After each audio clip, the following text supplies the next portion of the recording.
Seperti hal lainnya, batuk dan bersin juga ada etikanya. Banyak orang yang sudah salah langkah saat batuk dan bersin, yang malah menutup hidung dan mulut menggunakan telapak tangannya.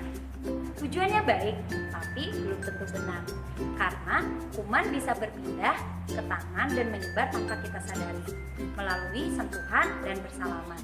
Lalu, bagaimana etika bersin yang benar? Berikut caranya. Yang pertama, tutup mulut dan hidung menggunakan tisu atau lengan baju pada saat bersin maupun batuk.